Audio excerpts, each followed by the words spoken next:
Cinta bagi kakiku, terang bagi jalanku. Firman-Mu. Tema kita hari ini belajar apa itu arti menyangkal diri dan pikul salib. Oke, yang milih tema Pak Pendeta Beni, gembala dari Ngawi. Ben, coba ceritakan dulu kenapa kok milih tema ini supaya kita bisa belajar. Siapkan Lukas 14 mulai ayat 24. Pak Beni masih ada? Kenapa Ben milih tema ini?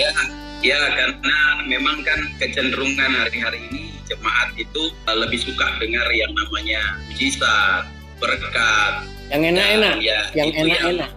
Yang enak ya. Jadi lebih apalagi kalau sudah bicara berkat itu pasti kalau dengar firman langsung aminnya paling kencang. Nah, tapi kalau didengar menyangkal diri setiap hari, karena firman Tuhan bilang kan setiap hari.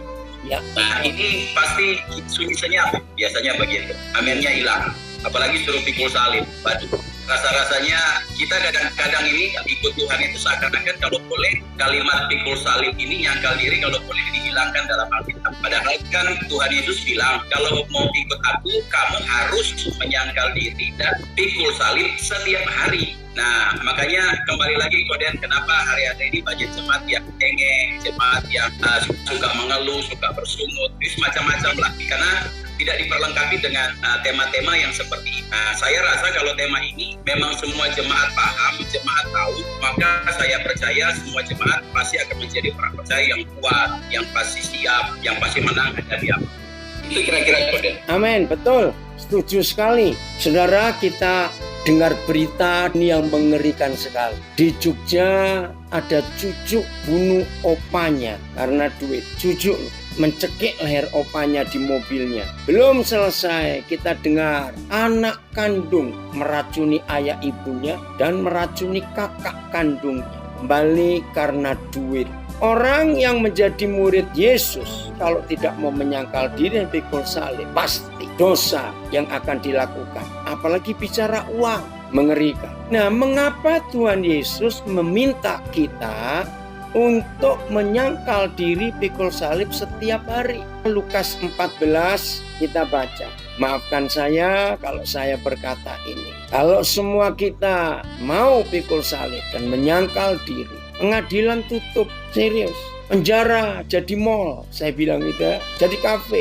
Jadi semua kejahatan yang kita lakukan sebagai manusia itu karena kita nggak mau pikul salib, nggak mau nyangkal diri. Ayat 25 Lukas 14, judulnya menarik. Segala sesuatu, jadi bukan cuma 10-20 hal. Segala sesuatu harus dilepaskan untuk mengikut Yesus.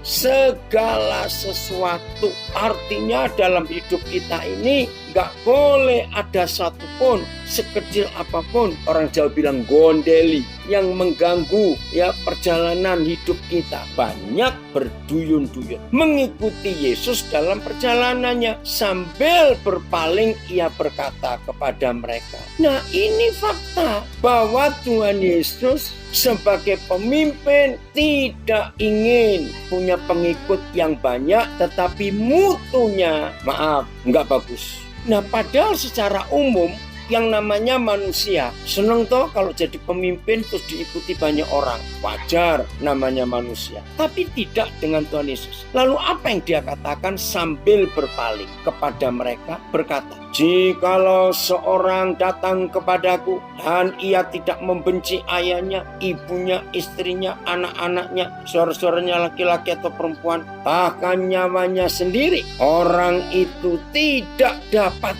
menjadi muridku. Hal kedua, barang siapa tidak memikul salibnya dan mengikut aku, ia tidak dapat menjadi muridku. Nah, kira-kira tinggal berapa yang dari orang banyak berduyun-duyun mengikuti Yesus, itu sisa berapa setelah mendengar dua persyaratan bahwa dalam mengikut Yesus harus mau menyangkal diri, pikul salib, benci ayah, benci ibu, benci istri, benci anak-anak, benci saudara-saudara laki-laki dan saudara perempuan, akan membenci nyawanya sendiri, tidak dapat menjadi murid. Ini hal yang luar biasa. Kata membenci, saudara jangan arti benci terus nggak suka. Bukan. Yang belum tahu hari ini supaya tahu. Ayat 26, Tuhan Yesus menggunakan sistem dan teori dan prinsip militer. Kita ini kan tentara Kristus sebagai tentara Yesus. Persis. Hukum militer seluruh dunia itu sama. Apanya? Begini ya, tidak semua kita anggota militer, tapi semua kita tahu. Militer itu dipakai sistemnya seluruh negara di dunia sama. Ya, masing-masing negara punya sistem politik, pemerintahan, keuangan, kesehatan, pendidikan, kenegaraan, semuanya beda.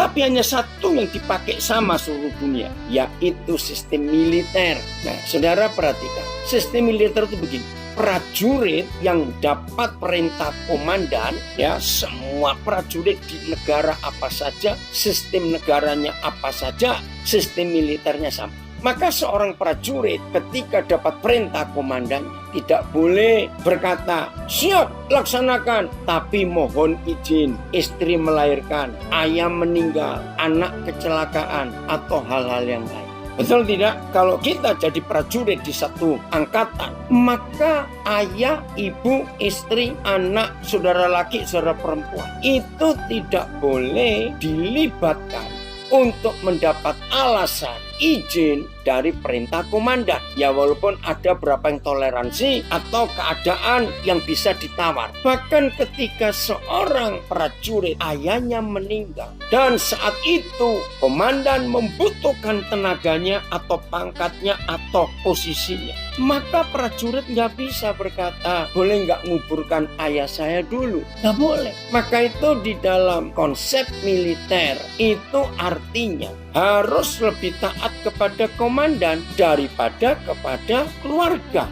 Nah, itu arti ayat yang ke-25 tadi. Jadi jangan bilang benci, terus kita nggak suka pada keluarga, terus kita tinggalkan. Tidak. Pengajaran-pengajaran Tuhan Yesus itu memang menyakitkan daging, saudara. Coba buka Yohanes 6, mulai ayat 64 sampai ayat 66. Kita lihat ini, banyak jemaat yang menanggapi berbeda tentang tema ini. Berarti jadi miskin tidak boleh memiliki apa-apa. Bukan tidak boleh memiliki apa-apa. Silakan memiliki apa-apa, tetapi hatinya nggak boleh lengket kepada yang dimiliki. Sehingga kalau yang punya uang, kita ini kan bendahara.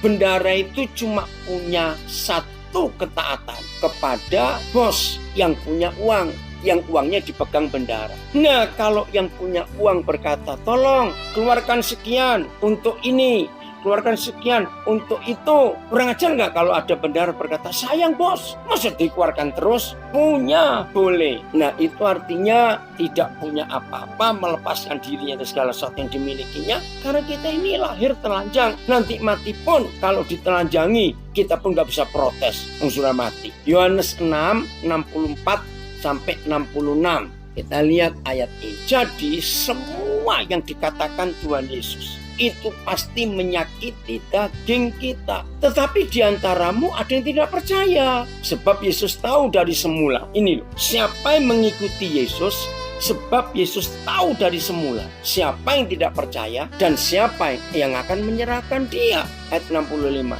Lalu Yesus berkata kepada murid-muridnya, sebab itu telah kukatakan kepadamu, tidak ada seorang pun dapat datang kepadaku kalau Bapa tidak mengaruniakannya kepadanya. Nah, lihat ini. Mulai dari waktu itu. Mulai dari kapan?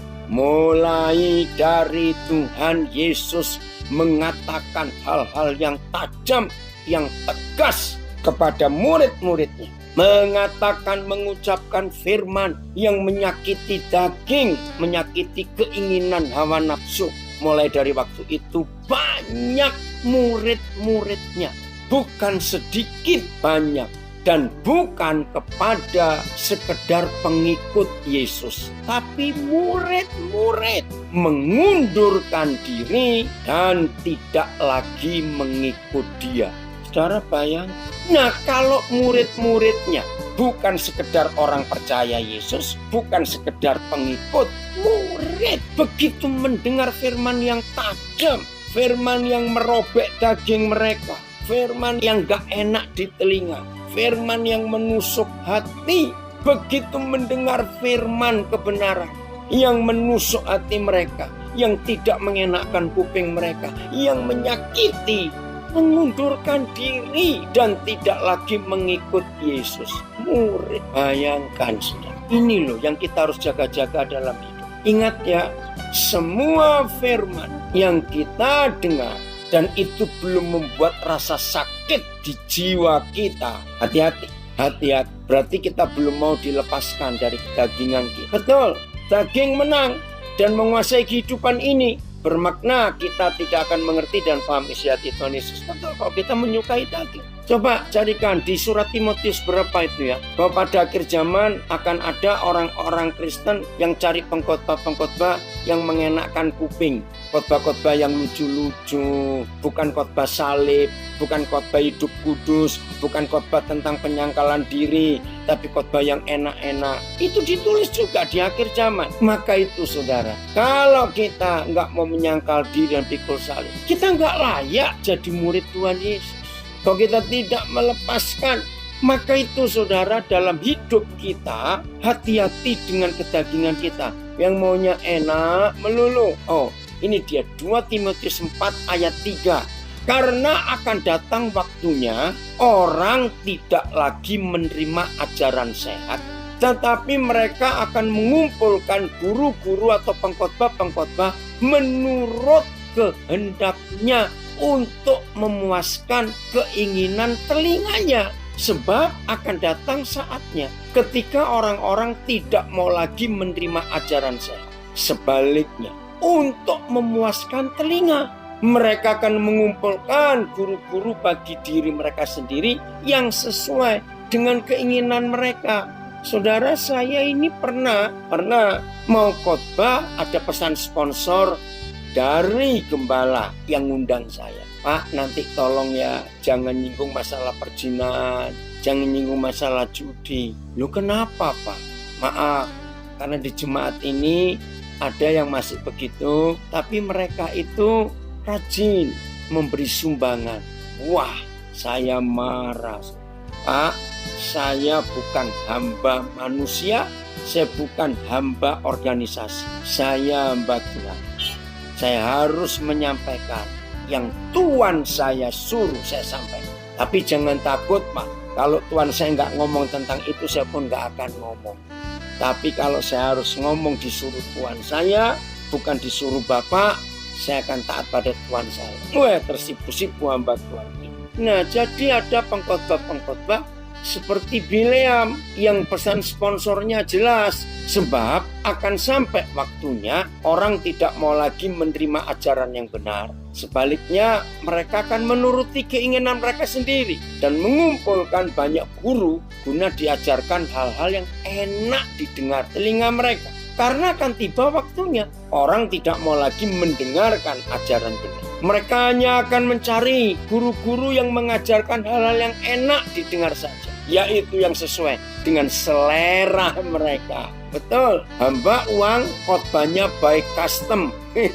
Ya, sesuai pesanan yang mau pakai. Ngeri sekali, sebab akan tiba waktunya orang tidak mau mendengarkan kebenaran dan mencari guru-guru atau pengkhotbah yang pengajarannya sesuai dengan selera mereka. Wih, ampuni kami Tuhan, jangan itu terjadi dalam hidup kita. Jadi kita harus khotbahkan teologi penderitaan. Bukan, yang benar bukan teologi kemakmuran, bukan teologi penderitaan, tapi teologi kebenaran yang ada di Alkitab. Jangan mengkhotbahkan yang tidak ada di Alkitab. Jelas ya? Oke. Kalau gitu apa sih menyangkal diri dan pikul salib? Begini terjemahan menyangkal diri yang paling mudah yang selama ini saya temukan. Ada yang komen, padahal firman itu kan mengajar, mengoreksi diri, menuntun ke jalan yang benar. Iya, itu firman. Tapi ada orang-orang yang nggak suka. Nah, hati-hati saudara dengan konsep yang seperti ini. Ayat berapa? Itu tadi 2 Timotius 4 Nah, jadi kita harus sadar, saudara. Hati-hati khotbah-khotbah yang mengenakkan telinga, supaya kita bisa siap dididik. Sebab akan sampai waktunya orang tidak mau lagi menerima ajaran yang benar. Sebaliknya mereka akan menuruti keinginan mereka sendiri dan mengumpulkan banyak guru guna diajarkan hal-hal yang enak didengar di tengah mereka. Terima kasih. Nah, sekarang kita lihat Filipi 1:29. Hati-hati. Salah satu khotbahnya Dr. Stephen Tong tajam, tegas, dan saya setuju. Hati-hati kalau pada akhir zaman ini gereja kurang sekali mengkhotbahkan tentang salib dan tentang penderitaan. Hati-hati. Betul. Nah, ini yang kita harus jaga-jaga.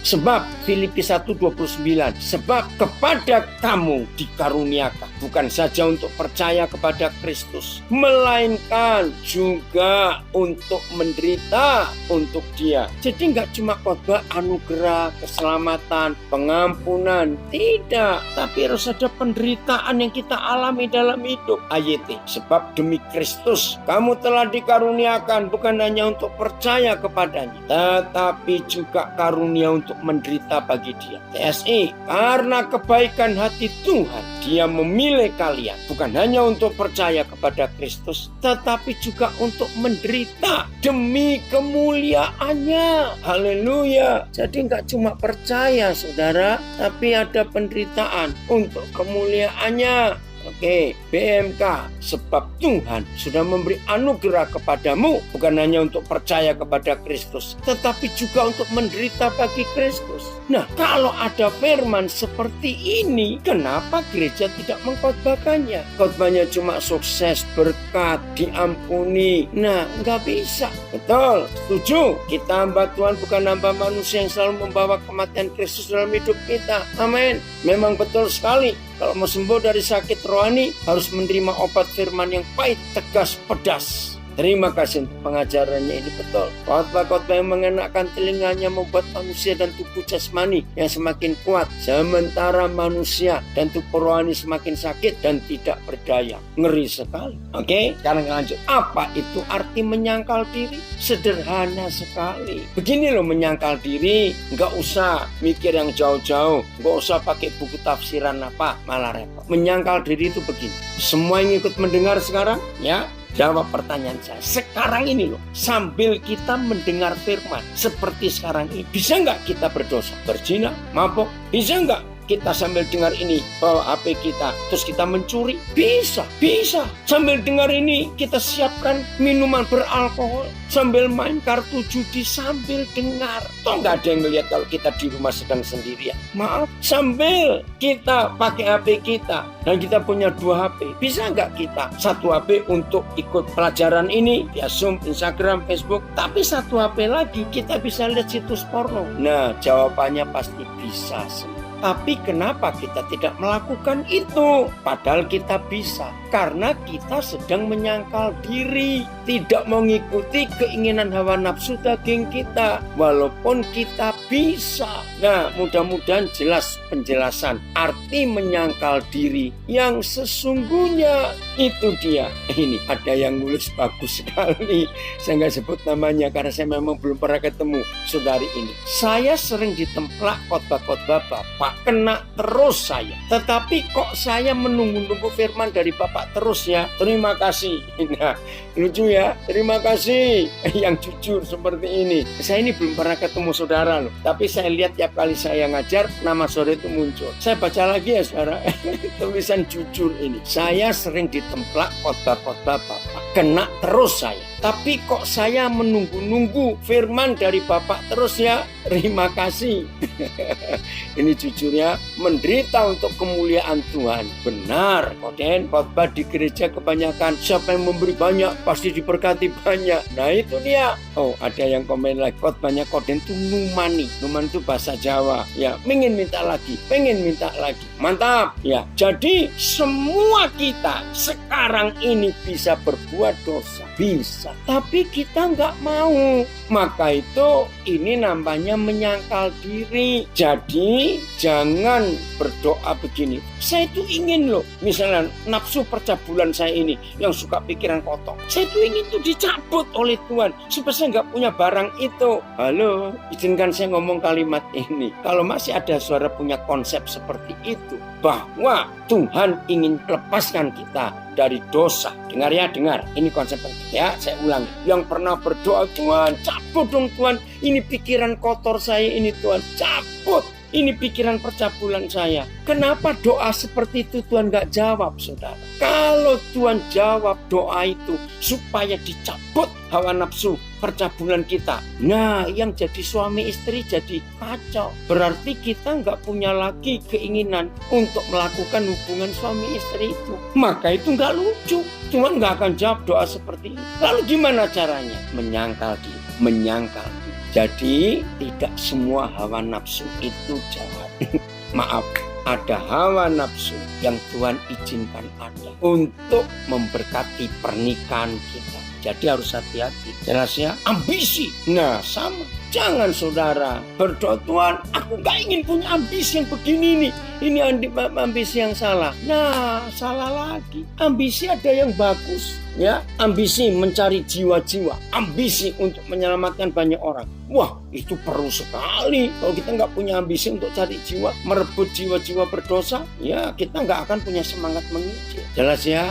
Ngerti arti menyangkal diri? Keren sekali, saudara. Kalau penyangkalan diri kita gunakan untuk kemuliaan nama. Nah, sekarang kita belajar apa itu pikul salib ya. Apa itu pikul salib? Nah, ini dia arti kata pikul salib itu. Terima kasih Bapak, terima kasih untuk pikul salib. Nah, ini tradisi Romawi. Saya kembali pada tradisi Romawi. Zaman Romawi dulu, kalau ada orang sudah divonis mati di pengadilan, tetapi eksekusi belum tiba waktunya, maka orang itu boleh bebas. Nggak perlu dipenjara sambil nunggu waktu eksekusi. Tetapi ini saya dengar dari cerita berapa teman saya yang tahu sejarah Romawi zaman itu. Mereka boleh bebas, nggak dipenjara. Tapi syaratnya cuma satu. Kalau mereka keluar rumah, mau ke pasar, mau ke rumah teman, mau kemana saja, mereka harus jalan mikul salib. Nah, ukurannya nggak ditentukan harus berapa, saya juga nggak tahu soal itu. Nah, sehingga waktu dia ke kafe, waktu dia ke mall, ini kalau zaman sekarang, waktu dia ke rumah teman, waktu dia naik kendaraan umum, salib harus dipikul. Maka orang-orang yang melihat dia langsung tahu, oh nggak lama orang ini mati, disalib sesuai hukum Romawi zaman itu. Nah, sekarang kita nggak perlu mikul salib kemana-mana. Artinya, saudara sadar nggak? Kita ini karena dosa. Ya, Roma 6 ayat 23. Ini loh yang kita harus tahu kalau pikul salib setiap hari. Ya, Roma 6 ayat 23. Sebab upah dosa ialah maut. Tetapi karunia Tuhan ialah hidup yang kekal dalam Kristus Yesus Tuhan kita. Sebab upah dosa adalah maut.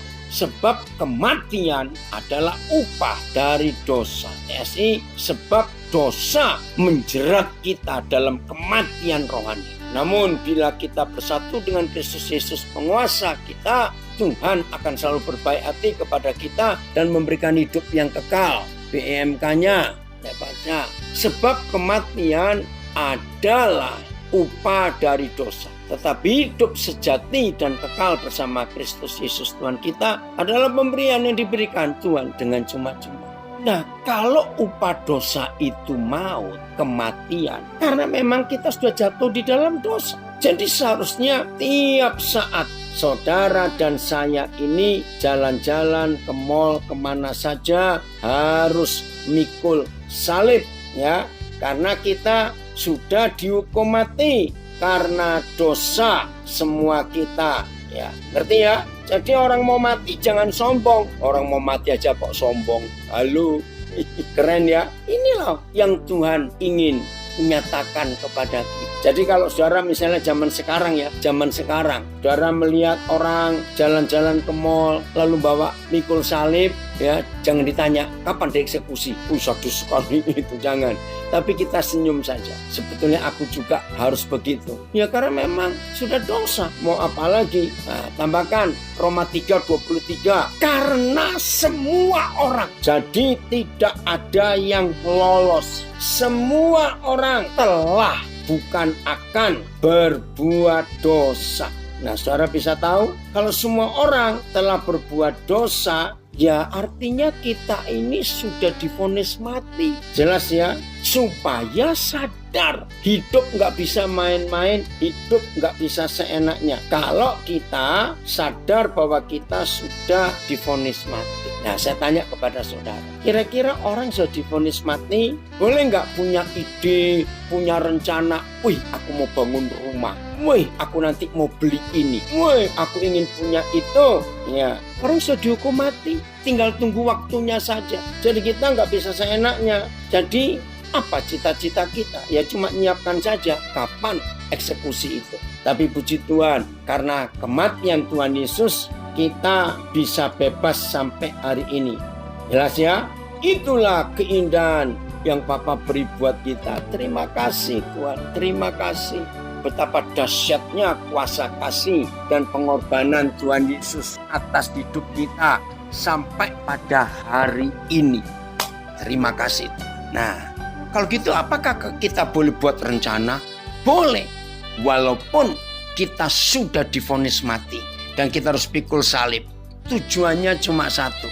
Supaya setan gak ganggu kita.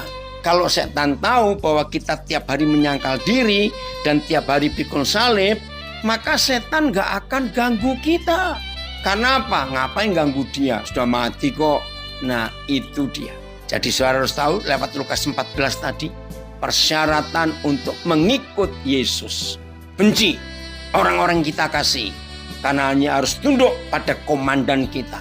Lalu sudah nggak bisa berbuat dosa, bukan tidak bisa salah, tidak mau berbuat dosa lagi. Padahal kita masih bisa buat dosa. Lalu pikul salib kita, bukan salibnya Yesus, kita nggak akan kuat. Ya, maka kalau setan tahu kita sudah menyangkal diri dan mikul salib, maka mereka akan berkata percuma ganggu dia, sudah mati kok. Ya, oke, terima kasih. Saya baca lagi karena ditayangkan di Zoom. Jikalau seorang datang kepadaku, Lukas 14 ayat 26. Jikalau seorang datang kepadaku dan ia tidak membenci bapaknya, membenci ibunya, membenci istrinya, anak-anaknya, saudara-saudaranya laki-laki atau perempuan, bahkan tidak membenci nyawanya sendiri, ia tidak dapat menjadi muridku. Barang siapa tidak memikul salibnya dan mengikut aku, ia tidak dapat menjadi murid. Saudara, di sejarah Perang Dunia Kedua, ya, di sejarah Perang Dunia Kedua, ada seorang tentara Amerika. Dia ikut perang, ya sudah dilatih.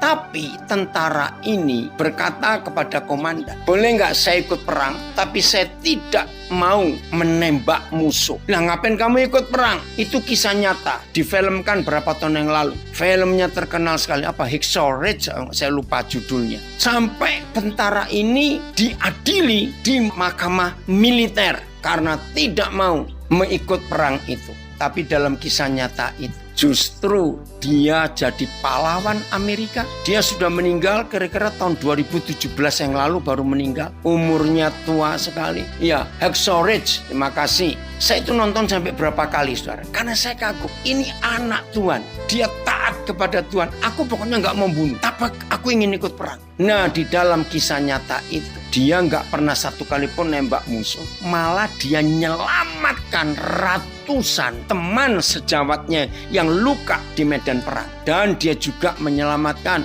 berapa tentara Jepang yang membunuh banyak orang itu. Wah, kisah heroiknya tercatat dalam sejarah dunia. Ada anak muda yang melakukan ketaatannya dan dia menyelamatkan banyak orang. Nah, itu dia. Saya baca komen ini tambah mudeng saya. Orang Kristen yang masih sering diganggu setan karena masih hidup belum mati, karena salib. Oi, puji Tuhan. Benar, dengan belajar menyangkal diri pikul salib, sebenarnya kita belajar untuk mengenakan pikiran dan perasaan Tuhan Yesus. Amin. Inilah kasih Tuhan. Oh, Desmond Doss. Ya, terima kasih. Dia meninggal tahun 2006. Betul, Desmond Doss. kisah nyata itu. Jadi saudara dan saya pun bisa buat seperti itu untuk melakukan ketaatan. Walaupun kita masih hidup, ya, penyangkalan diri adalah salah satu bentuk ketaatan kepada Bapa. Iya, itu bentuknya. Kita lihat 2 Korintus 12 ya, mulai ayat yang ke-7. 2 Korintus 12 mulai ayat yang ke-7. Dan ini dialami oleh Paulus. 2 Korintus 12 mulai ayat yang ke-7 sampai ayat yang ke-10. Terima kasih Bapak, kami belajar untuk mengenal kebenaran yang luar biasa. Dan supaya aku jangan meninggikan diri karena pernyataan-pernyataan yang luar biasa itu. Memang Paulus itu mengalami pengalaman rohani dengan Roh Kudus itu dahsyat sekali. Sampai dia juga merasa kagum kepada Roh Kudus, kepada Tuhan Yesus. Dan supaya aku jangan meninggikan diri, jangan sombong ya, maka aku diberi suatu duri di dalam dagingku. Nih, bayangkan saudara, ada duri di dalam daging Paulus. Untuk apa duri itu? Yaitu seorang utusan iblis. Wah, kok nggak enak sekali. Hamba Tuhan loh saudara, hamba Tuhan ya. Kok diberi duri dalam daging utusan iblis? Aduh, ngeri sekali ya. Terus begini, untuk menggocok supaya aku jangan meninggikan diri. Menggocok itu apa? Istilahnya kok nggak enak sekali. Menggocok itu ditinju, gitu loh saudara. Mana enak? Untuk menjaga agar aku tidak terlalu berbangga atas pernyataan-pernyataan yang luar biasa itu, maka sebuah duri diberikan dalam dagingku, yaitu utusan iblis untuk menyusahkan aku supaya aku tidak meninggikan diri. Nah, ini kan aneh. Masa rasul besar, hamba Tuhan yang luar biasa, kok sampai begitunya? PS. Tetapi supaya saya jangan terlalu sombong ya, karena penglihatan-penglihatan yang luar biasa itu, saya diberikan semacam penyakit pada tubuh saya yang merupakan alat iblis. Penyakit itu diberikan untuk memukul saya supaya saya tidak menjadi sombong. TSI. Lagi pula supaya saya tidak menjadi sombong karena hal-hal yang luar biasa yang Tuhan nyatakan. Maka saya diberi suatu penyakit yang menyiksa tubuh saya. Tuhan mengizinkan Satanas mengirim penyakit itu untuk memukul saya supaya saya tidak terlalu membanggakan diri. Aduh, saudara, ini bentuk penyangkalan diri dan pikul salibnya Paulus. Saya ulangi, ini bentuk penyangkalan diri dan pikul salibnya Paulus. Tetapi ini ingin saya katakan, karena pengalaman-pengalaman itu hebat sekali, maka Tuhan takut. Wih, terima kasih Paulus kejujuranmu. Maka Tuhan takut kalau saya menjadi besar kepala karenanya. Jadi diberikanlah kepada saya suatu penyakit yang sampai sekarang menjadi duri di dalam daging, yaitu utusan iblis untuk menyakiti dan mengganggu saya dan menurunkan harga diri saya. Oh, kagum kita dengan hidup Paulus. Awas, kalau yang pertama kali mendengar firman ini dan cara saya membaca dengan intonasi tekanan yang berbeda, jangan doa gini, Tuhan, jangan saya kayak Paulus ya Tuhan, jangan, nggak usah. Tuhan tuh didiknya beda-beda, jangan takut. Nah, apakah Paulus berdosa? Tidak. Jawabannya kebalik. Ya, karena banyak orang punya konsep yang salah soal penyangkalan diri, pikul salib. Itu pasti kamu ada dosa. Maka itu sampai kamu menderita seperti itu. Kebalik. Yang betul begini. Supaya kita tidak jatuh di dalam dosa, justru Tuhan mengizinkan kita menyangkal diri dan pikul salib. Saya ulangi, jadi kalau saudara lihat ada orang menderita seperti teman-temannya Ayub ya, jadi lagi sekali, kalau saudara melihat ada orang menderita, jangan saudara berkata, jujur ya, coba saudara periksa diri, jangan-jangan ada dosa dalam hidupmu, kok sampai kamu mengalami penderitaan seperti ini. Jangan katakan kalimat itu, tapi justru sebaliknya. Oh, puji Tuhan, saudara mengalami itu karena Tuhan sayang supaya saudara tidak jatuh dalam dosa. Maka saudara mengalami seperti Paulus, diberi duri dalam daging. Nah, itu yang betul. Ayat 8. Apa yang terjadi lagi? Ini loh saudara, tentang hal itu sudah 3 kali berseru kepada Yahweh supaya utusan iblis itu mundur daripadaku. Woi, bayangkan, sudah 3 kali loh minta doa supaya jangan menyombongkan diri. BMK itu ya. Tetapi supaya saya tidak terlalu bangga dengan hal-hal luar biasa yang dia nyatakan kepada saya. Saya diberikan suatu penyakit penyakit yang menyiksa tubuh saya. Melalui penyakit itu Tuhan mengizinkan iblis memukul saya supaya saya tidak terlalu membanggakan diri saya. Ada gereja yang punya konsep menyangkal diri dengan cara banyak doa puasa. Enggak, bukan itu ya. Bukan itu. Menyangkal diri itu tadi bisa berbuat dosa tapi tidak mau. Ayat 9. Nah ini loh jawaban Papa. Tetapi jawab Tuhan kepadaku. Haleluya. Cukuplah kasih karuniaku bagimu, Paulus. Sebab justru dalam kelemahanlah kuasaku menjadi sempurna. Sebab itu akhirnya Paulus ngomong. Sebab itu terlebih suka aku bermegah atas kelemahanku, supaya kuasa Kristus turun menaungi aku. Orang Jakarta bilang gile lu. Itu ya. Lebih suka bermegah atas kelemahanku. Karena itu aku senang. Bukan senang shopping, senang jalan-jalan ke Amerika, ke luar negeri. Bukan. Karena itu aku senang dan rela dalam kelemahan, di dalam siksaan, di dalam kesukaran, di dalam penganiayaan, di dalam kesesakan. Oleh karena Kristus. Sebab jika aku lemah, maka aku kuat. Gimana pendapat Papa terhadap pendeta yang suka ngusir-ngusir setan dan sedikit-sedikit nengking setan? Ya, pendeta itu adalah kelompok Ghostbusters, pemburu setan. Setan itu nggak usah ditengking-tengking. Dia pergi sendiri kalau kita hidup dalam kekudusan dan kebenaran. Setan pasti pergi. Jelas ya? Jadi nggak perlu nengking-nengking setan. Ngapain? Amin ya? Luar biasa. Ayat.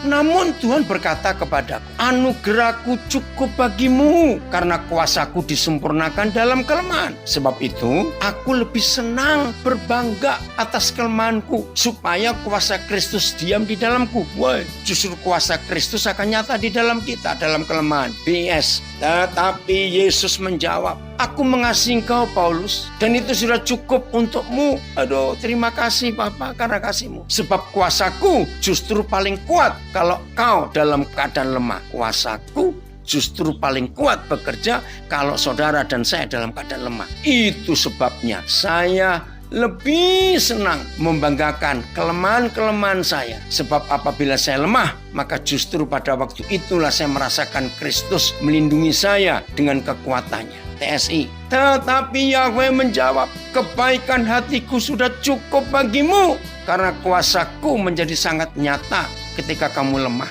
Jadi jauh lebih baik saya membanggakan kelemahan-kelemahan saya supaya semakin terasa kuasa Kristus melindungi saya. Ayat 10-nya, ayat itulah sebabnya aku merasa senang dalam kelemahan. Aneh, merasa senang dalam siksaan, merasa senang dalam kesukaran, merasa senang dalam penganiayaan, dan merasa senang dalam kesulitan dengan Kristus. Karena ketika aku lemah, maka aku kuat. Terima kasih Tuhan, terima kasih. BS. Jadi saya gembira dengan kelemahan-kelemahan saya. Saya juga gembira kalau oleh karena Kristus saya difitnah. Ini terjemahan bagus. Saya juga gembira kalau oleh karena Kristus saya difitnah. Saya mengalami kesulitan, dikejar-kejar, dan saya mengalami kesukaran. Sebab kalau saya lemah, maka pada waktu itulah justru saya kuat. TSI. Oleh karena itu, sebagai utusan Kristus, saya sudah belajar merasa senang ketika mengalami kelemahan, mengalami penghinaan, mengalami kesusahan, mengalami penganiayaan, maupun kesengsaraan. Sebab justru di saat lemahlah saya benar-benar mendapat kekuatan dahsyat. Berarti adalah kebahagiaan ketika Tuhan memberi kesempatan kita untuk bisa bermegah di atas kelemahan kita. Betul, sehingga kita nggak bisa sombong. Wah, menakjubkan sekali pewahyuan ini Pak. Dahsyat sekali firman yang Bapak sampaikan itu karena firman Tuhan. Oke, karena saya tahu bahwa semua itu bagi kepentingan Kristus, maka saya tidak berkecil hati mengenai duri itu, karena untuk kepentingan Kristus, dan mengenai penghinaan, mengenai kesukaran, serta penganiayaan. Sebab apabila saya lemah, saya menjadi kuat. Makin sedikit yang saya miliki, woi keren terjemah ini, makin sedikit yang saya miliki, makin banyak saya menggantungkan diri kepadanya. Amin. Luar biasa ini. Wow, BIS-nya senang difitnah, menengking. Itu sama dengan mengeluarkan energi batinia. Energi ini lebih kuat dari energi lahiriah. Orang yang menengking setan secara tidak langsung mengakui setan itu kuat Sehingga untuk mengusirnya harus menggunakan tenaga batinnya. Semakin keras, semakin kuat kita menengking, berarti menganggap setan semakin hebat. Iya, itu bodohnya yang suka tengking-tengking. Terima kasih kalau Paulus bisa, kita semua bisa. Mau yuk, mau. Ya, ini yang Tuhan lakukan dalam hidup kita. Ya, terima kasih Papa. Jadi kesimpulannya, senang nggak pikul salib dan menyangkal diri? Ya harus senang. Kalau enggak, berarti kita sefrekuensi dengan dosa, dengan setan itu. Harus lebih menyiapkan diri lagi ke depan. Untuk apa yang Tuhan akan uji kita lagi? Betul, ujian kita nggak habis-habisnya, terus menerus. Hebat ya? Oke. Firman-Mu berita bagi kakiku,